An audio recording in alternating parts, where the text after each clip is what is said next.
que a união dos clubes é fundamental para a gente conseguir manter o esporte do tiro vivo, né?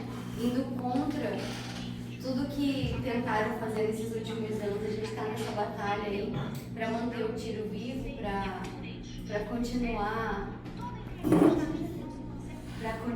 fazendo o que a gente gosta, né? Eu sou suspeita por falar, eu sou apaixonada pelo tiro esportivo. Você gosta mais de nós, né? Com certeza, certeza. A gente começou lá em 2010 e não parou mais. Eu brinco que foi amor a primeiro tiro. Primeiro tiro, eu falei, quero fazer isso pro resto da vida. Eu não vejo a hora de aposentar pra ficar só atirando.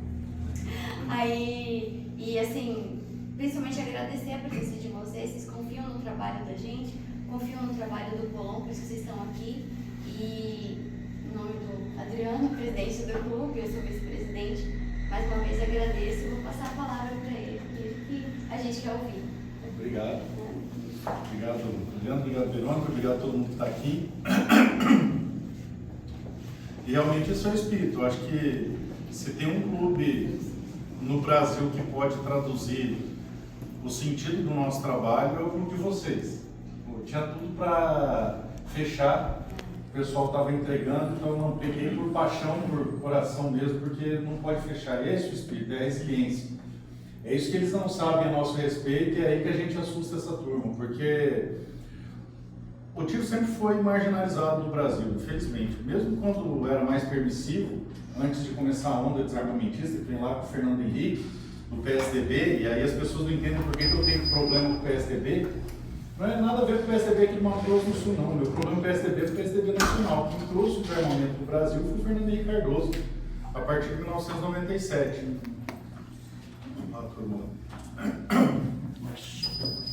Aí. E o que acontece? O que eles não sabem a nosso respeito é que, primeiro, a gente está disposto a cumprir regra. A gente participa do esporte mais regulamentado que existe no país. Atirar no Brasil é um desafio antes de você dar o primeiro disparo. Nós somos o único esporte onde a pessoa não pode primeiro ver se gosta para depois entrar. Então, primeiro você tem que cumprir um catatal de requisitos, juntar um monte de documento, gastar dinheiro para depois ver se você gosta. E ainda assim a gente permanece. Não bastasse, eu acredito que não tem ninguém mais resiliente do que o CAC. Porque, além dos nãos que a gente ouve no caminho, é um amontoado de burocracia e ainda assim a gente espera. Pra vocês terem uma ideia de quando eu entrei no clube de tiro até conseguir comprar a minha primeira arma, foram 3 anos de dor de cabeça.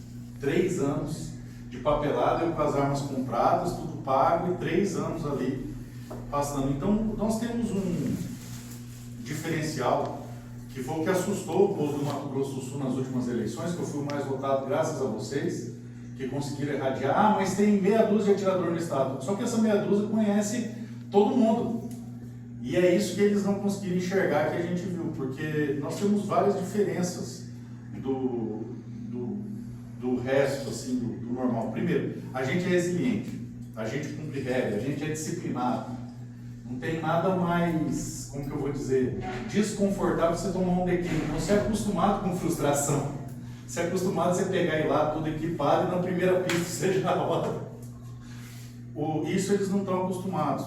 E principalmente o CAC, o atirador esportivo, ele não pode estar devendo um fiapo, senão ele está fora.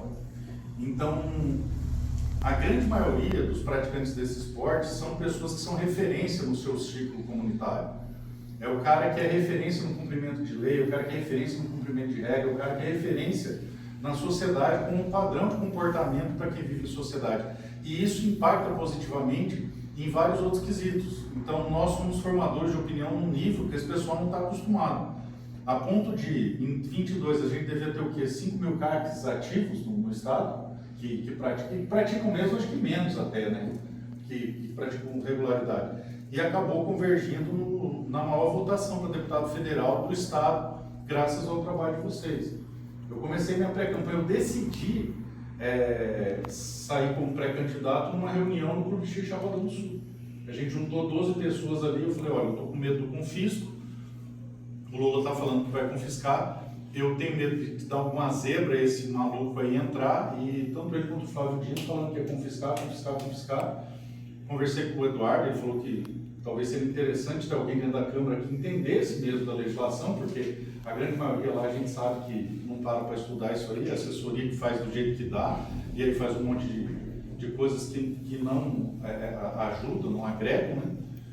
E aí eu fui lá conversar com o pessoal de Chapadão do Sul, porque eu morava em Brasília como advogado, estava voltando de carro, parei lá para perguntar o que o pessoal achava, eles falaram, não, pode ir que a gente abraça. E assim foram todos os clubes do estado abraçados, e deu o resultado que deu. Então, esse nível de dificuldade que a gente se submete nos dá uma resiliência e uma capacidade de continuar lutando, que a história desse clube aqui traduz efetivamente aquilo que nós somos, que é quem não se entrega, quem não desiste, quem continua lutando. Eu lembro que quando eu fui visitar o Zagai, eu tinha que estar preocupado, falei, cara, acabou de ficar pronta, agora acabou de ficar pronta. E vi uma absurdez, eu falei, velho, não desiste, nós vamos para cima, o que eu puder fazer para ajudar, nós vamos fazer. E graças a Deus, até hoje, a gente conseguiu evitar o confisco. Infelizmente, a maioria das pessoas projeta uma realidade paralela e não entendeu que o Lula ganhou a eleição ainda. Principalmente influencer de rede social que fica cobrando absurdo, e o corte de trânsito, e a 9 milímetros, a gente não está podendo funcionar. A gente não está podendo falar. Hoje eu dei uma entrevista para uma rádio, que o cara da rádio falou, deputado, eu estou com medo de eu ser preso só pelo que você falou. E as pessoas esquecem em algum momento que a nossa luta não é sobre armas, ela é sobre liberdade, porque isso aqui representa um país livre. Você poder praticar um esporte, você poder, aliado a esse esporte, ter aptidão para defender a sua vida, a vida da sua família, o seu patrimônio, a sua casa e principalmente o seu país também, é a maior expressão de liberdade que a gente pode conhecer. A arma de fogo nada mais é do que uma ferramenta que é eficaz para defender a sua liberdade. E nós conhecemos isso, nós provamos isso, a gente experimentou isso aí, tanto que a gente não consegue ficar sem. A gente vicia na arma, não pela arma em si, mas por tudo aquilo que ela representa. Toda aquela construção que ela agrega e o que ela representa na defesa daquilo que a gente ama e acredita. Então isso é muito forte e isso eles não conseguem tirar de nós. Vocês veem que o governo Lula está há 3 anos e meio massacrando o nosso segmento e a gente insiste em permanecer vivo. Fazendo um paralelo na política, a velha política está há 3 anos tentando me destruir de tudo quanto é jeito. Ano passado, por exemplo, foram mais de 3.500 notícias me batendo na imprensa do estado, e aí eles olham para mim e falam, pô, por que você não morre? Por que você não desiste? Porque a gente foi feito num outro aço. A gente foi feito daquele aço que não faz isso simplesmente por fazer, a gente faz porque acredita nos valores que isso aqui representa. Então, a tenacidade de vocês manterem o empreendimento, que o mais absurdo é o seguinte, vocês pegaram no meio da tempestade. O dia que ele pegou e ficou pronto, antes da tempestade, ele falou, vamos começar, bom, o mundo caiu. Mas vocês, mesmo assim, entraram sabendo de todas as dificuldades e estão aí, como você disse, sobrevivendo um dia de cada vez. E a gente acredita que o Flávio vai resgatar o país e a gente vai voltar a respirar de novo a partir do ano que vem. Porque a gente não desiste, e é isso, a gente não pode desistir, porque é pela liberdade. E veja o absurdo que está no nosso país. As pessoas sendo presas simplesmente porque manifestam a sua opinião. Se você parar para pensar, o Daniel Silveira foi um deputado em exercício, que tem prerrogativa constitucional para falar o que quiser, e foi condenado a quase 10 anos porque fez um vídeo no YouTube, cara. Um vídeo no YouTube. É completamente absurdo, a situação é surreal. Eles inventam crimes, eles fazem um emaranhado de situações fantasiosas para colocar pessoas na cadeia sem ter feito nada. Você não tem um fato que você consegue atribuir ao Bolsonaro. A imprensa fala, a trama golpista, você fala, tudo bem, me dá um fato. Não tem, não tem. O Brasil inventou a figura do crime sem fato. Nem crime formal é assim. O crime formal ele tem fato, mas não tem consequência. O crime que eles inventaram é o crime sem fato. É simplesmente por você acreditar em determinadas coisas. Justamente por acreditar nisso, que o presidente Bolsonaro não desistiu da gente. E a grande prova é que mesmo ele doente, mesmo preso, ele se ocupou de mostrar para nós que a eleição mais importante da história do Brasil é de Senado esse ano. E o mais interessante é o seguinte, eu vou dar algumas informações que vocês não têm. Desde o ano passado ele vem falando para o entorno dele, para mim, que gostaria de me indicar para Senado. Só que os políticos no geral eles têm um apego ao cargo muito grande. Então, na cabeça deles, eu teria que ter medo de ir para uma majoritária, que é para Senado, porque eu corro o risco de não entrar. Eu já acho que se eles me derem a legenda, eles sabem disso, eu vou ficar em primeiro aqui, porque esse é o perfil que os mato-grossenses querem, de quem não tem medo de ir para cima e de lutar pela liberdade do nosso país, quem não tem apego ao cargo. E aí, diz a lenda que quando eu fiz aquele discurso no caminhão, o presidente viu, aí eu perguntei, e aí, o que ele falou? Ah, ele gostou pra caramba, disse, preciso de um senador desse.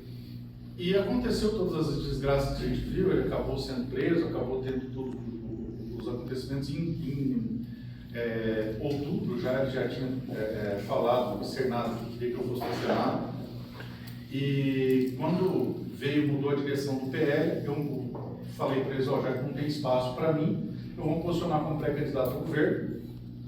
E aí o presidente falou, pô, que porra é essa? Não falei que você ia para Senado? Eu falei, não, presidente, do partido está sem espaço. Ele falou, não, uma vaga é minha, relaxa, uma vaga é minha. Eu falei, não, agora que o senhor se manifestar, eu recuo, não tem problema. Em janeiro, ele conversou com o Sanderson, disse a mesma coisa. Em fevereiro, ele conversou com o Cabo Gilberto, disse a mesma coisa. E aí, 28 de fevereiro, veio uma carta dele. E se vocês pararem para analisar, eu sou a segunda pessoa no país que recebe uma manifestação por escrita com direcionamento político do presidente. A primeira foi o Flávio. E de senador, hoje eu sou o único do Brasil.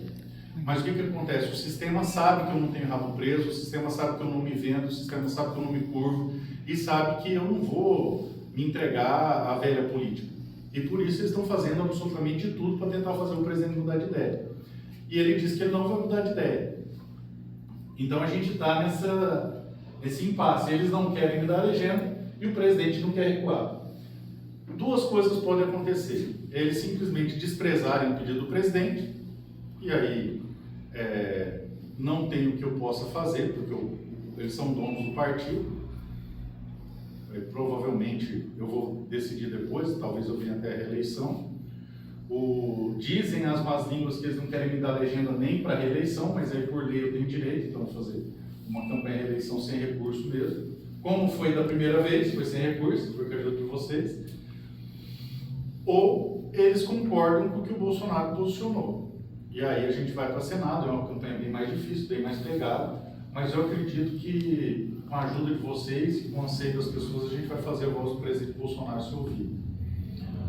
O que pode acontecer, a gente não sabe o nível de ameaça que o presidente está sujeito, a gente não sabe o nível de intimidação que eles podem querer submeter o presidente, a ponto de obrigarem ele a voltar atrás. Bom, como eu disse todas as vezes, eu não me lancei a candidato a nada. Eu estava para vir governador só para dar trabalho, né, diz o outro, para fazer bagunça, né? Mas eu acho que eu tinha chance, como governador eu acho que eu tinha chance. Mas quem me lançou candidato a Senado foi o presidente Bolsonaro. E eu só mencionei que eu era pré-candidato a Senado na segunda-feira, sendo que essa carta eu recebi no sábado. E enquanto essa carta persistir, eu me posiciono como pré-candidato do Bolsonaro. E só existe uma pessoa no mundo que pode dizer que essa carta não vale, quem escreveu ela. E a informação que eu tenho é que ele não vai voltar atrás. Bom, o que vai acontecer ou não está nas mãos de Deus. Eu não perco uma noite de sono por causa disso. Está entregue para Deus, ele que sabe. Mas o que está no nosso alcance é fazer com que as pessoas saibam que essa carta existe, porque infelizmente a maior parte das pessoas ainda não sabe. Então o que eu tenho pedido de cidade em cidade é que vocês divulguem, porque com essa turma que nós temos aqui, em 3 dias, Corumbá inteiro está sabendo que essa carta existe, se vocês divulgarem no pessoal do WhatsApp. Mandar em grupo se perde, mas mandar. Ou entrar no Instagram, ir lá no vídeo que tem divulgando isso aí, compartilhar, fazer espalhar a notícia. Aí as pessoas vão saber. E eu falo que se essa turma pegar firme, em uma semana o estado inteiro vai saber, porque todo mundo conhece alguém de fora. E é só isso, as pessoas têm o direito de saber que o presidente já manifestou a sua intenção. Eu acho engraçado que, como eles têm toda a imprensa com eles falam, não, estamos aguardando o Bolsonaro decidir. Eu falei, bom, está decidido, está aqui. Se vocês, eu falo para a imprensa, se vocês não sabem ler, eu leio para vocês. Porque ele diz aqui, brevemente publicarei a lista dos nossos pré-candidatos ao Senado pelo Brasil. Por delegação do presidente Valdemar, tal lista ficaria sob minha responsabilidade.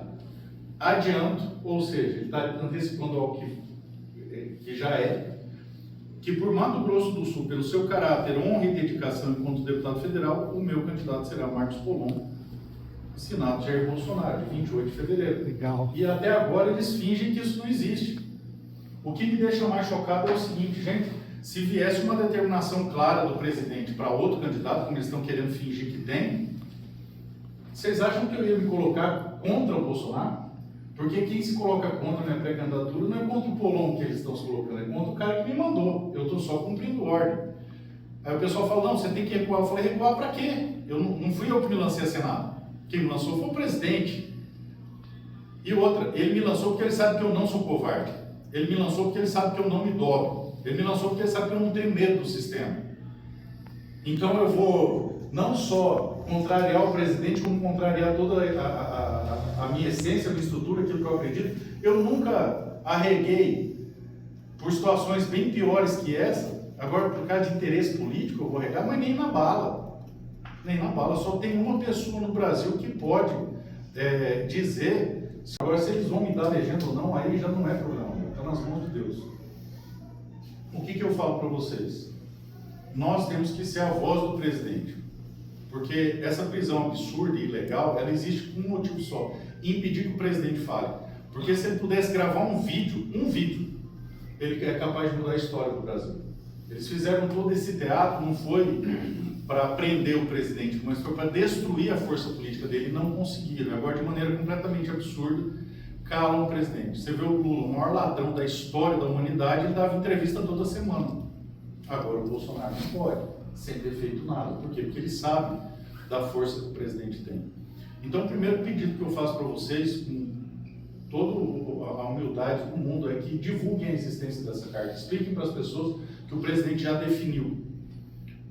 E expliquem também que é o seguinte, felizmente ou infelizmente, uma cadeira é do dono do partido. O dono do partido é o Reinaldo. Então, ele vai ter outra cadeira.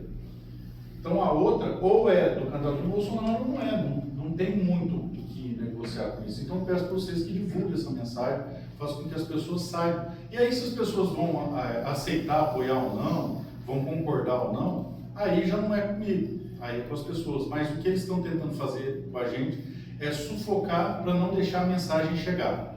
E aí eles se assustaram quando a gente começou a andar todos os municípios, e hoje a gente fecha 100% dos municípios do estado levando essa mensagem. Então toda cidade tem um grupo que está divulgando essa mensagem.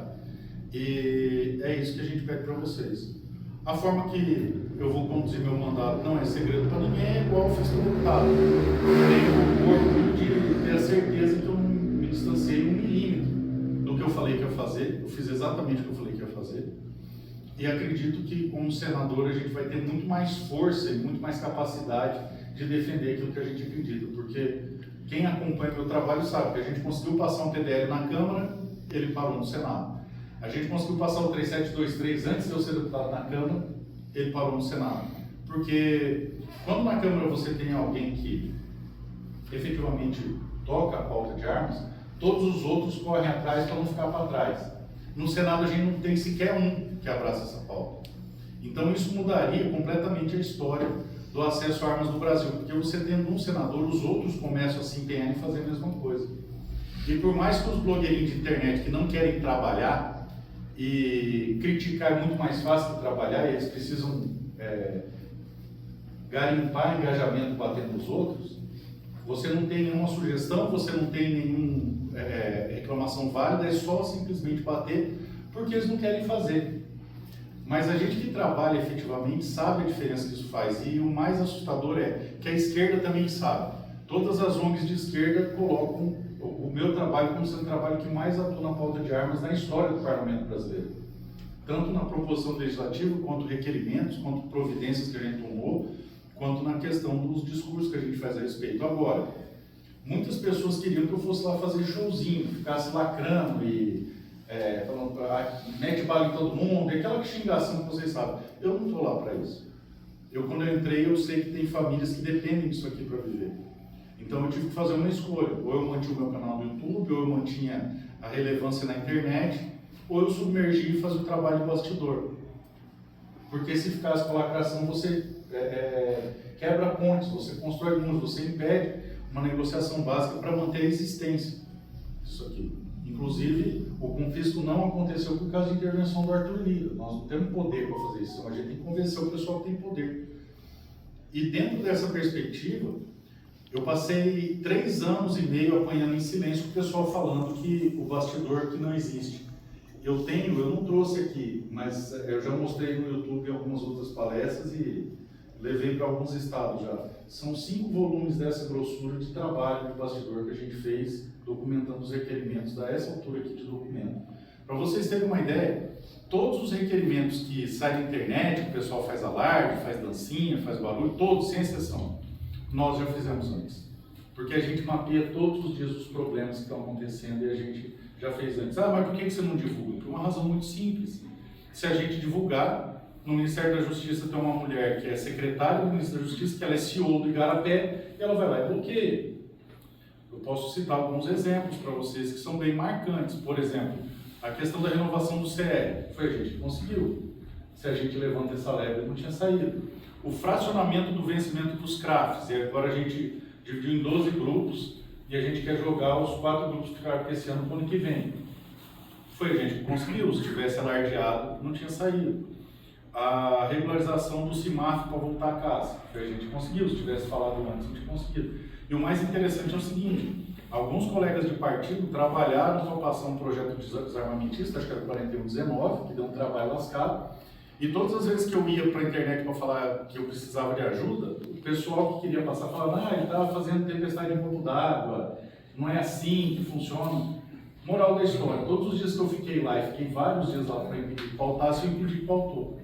Aí no dia do aniversário da minha filha, eu não estava muito bem, fui ficar com ela, e votei pelo aplicativo, igual eles fazem. Foi um dia que eu não fui, passou. E o que aconteceu? Foi para o Senado. Eu fui para o Senado, conversei com os colegas senadores, um senador amigo meu pegou como relator e sentou em cima, ficou quieto. Por que eu não falo? Porque se eu falar, olha, resolvemos um problema, está lá no Senado, o senador está sentado em cima, o que vocês acham que vai acontecer? Vai tramitar. A outra questão, eu tinha feito uma emenda para colocar nesse projeto de lei dizendo que as restrições para o desarmamento só se aplicariam para arma sem registro, para arma ilegal. Fiz quietinho, mandei porque eles não entendem desse tipo de legislação, ia passar e a partir daí todos os problemas que a gente tem com o Estatuto de Desarmamento iam acabar, porque as nossas armas são registradas, ia tudo virar ilícito administrativo.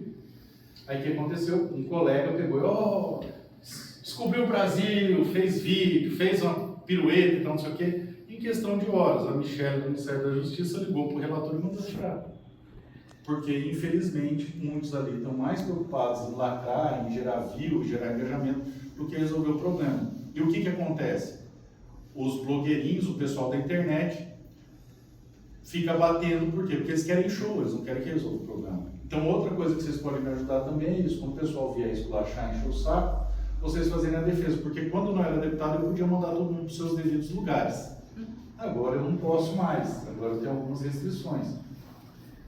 Outra coisa que vocês devem ter percebido é que alguns influenciadores se notabilizaram por falar que política não resolve nada, política não serve para nada.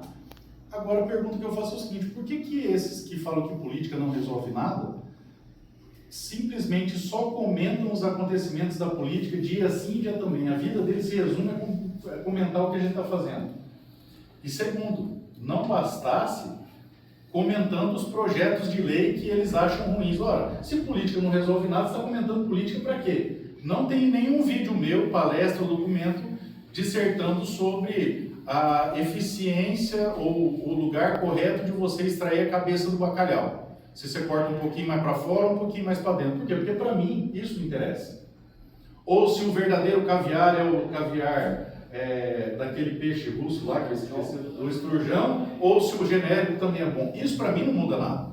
Eu não tenho material sobre isso. Agora eu acho interessante. A vida deles é falar que política não presta para nada, que não resolve nada, mas se resume a comentar fatos políticos.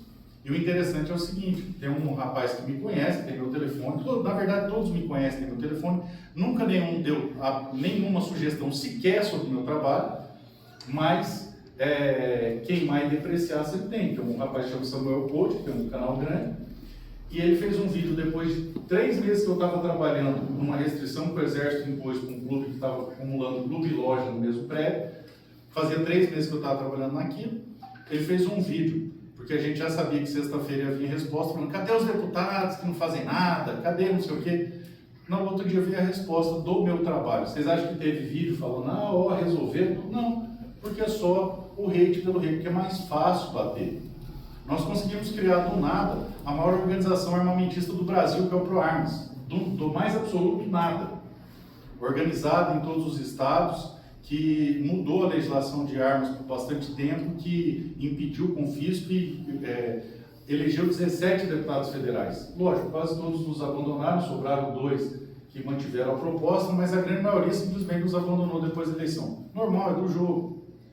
Mas o negócio é criticar o nosso trabalho.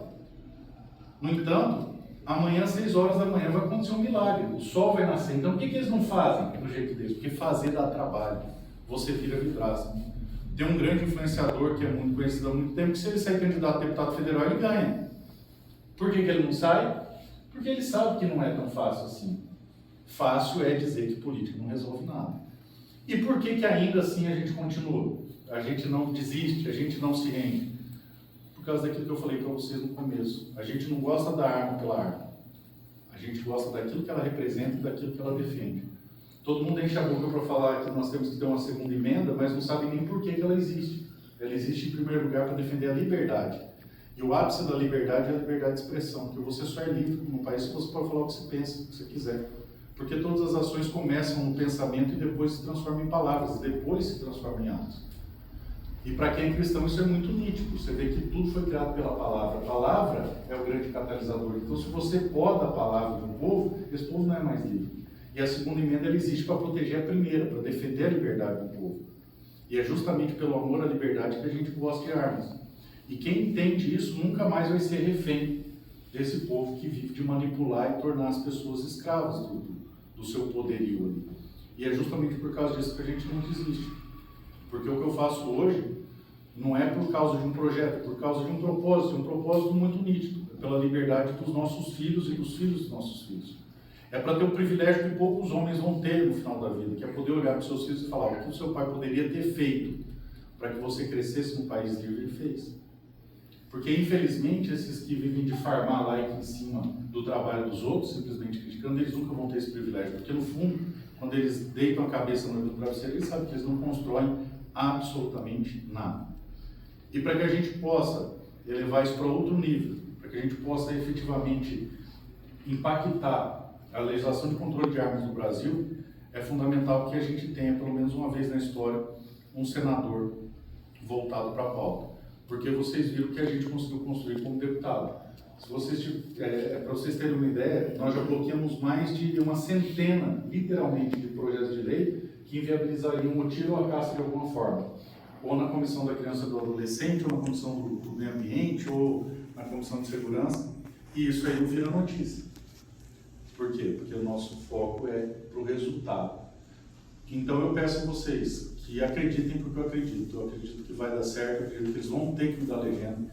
E eu acredito que com toda a sabotagem do mundo que eles possam infligir sobre nós vamos conseguir mudar a história do Brasil e efetivamente deixar bem claro para eles que a nossa luta não é sobre armas, porque é muito pouco se for sobre armas. A arma não é nada mais do que um objeto frio de metal que você coloca ali, se você jogar no mato, daqui a algumas centenas de anos ela vai deixar de existir. A nossa luta é efetivamente por liberdade. Liberdade do povo, liberdade dos nossos filhos, liberdade para que a gente possa voltar a acreditar no Brasil e efetivamente reagir contra tudo que é mal e não presta. Mas para que isso torne realidade, eu preciso efetivamente da ajuda de vocês. Então, agradeço, estou muito feliz em ver que nós somos uma raça de gente que não desiste, nós somos um segmento que não desiste. Só o fato desse clube aqui estar funcionando, isso é um exemplo daquilo que eu acredito. Não tem nada mais acalentador para mim do que ver histórias como a história de vocês, como a do Thierry também, com as pessoas que se recusam a caminhar com a manada, se recusam a reclamar, se recusam a falar, é a vida, o azar, não, que enfrentam apesar de todas as intempéries. E vocês podem ter certeza, não tem noite que dura para sempre, e se Deus quiser, 31 de dezembro, o sol volta a nascer no Brasil, e 1º de janeiro, eu quero ver, estar presenciando a edição do novo decreto que pelo menos restabeleça os direitos que foram roubados pelo ladrão, porque ele não rouba só dinheiro, ele rouba direito, ele rouba liberdade, ele rouba esperança, ele rouba fé e ele rouba vergonha na cara, porque agora eles estão recebendo propina no Pix, simulando contrato e recebendo propina no Pix. E é para isso que o presidente me indicou como seu candidato ao Senado do Mato Grosso do Sul. E se nós aqui acreditarmos, isso vai virar realidade. Então, muito obrigado a todos vocês. É uma honra poder estar aqui. Obrigado pela história, cara, porque você não sabe a força que isso aí me dá. Valeu, Deus abençoe a todos aí. Forte abraço.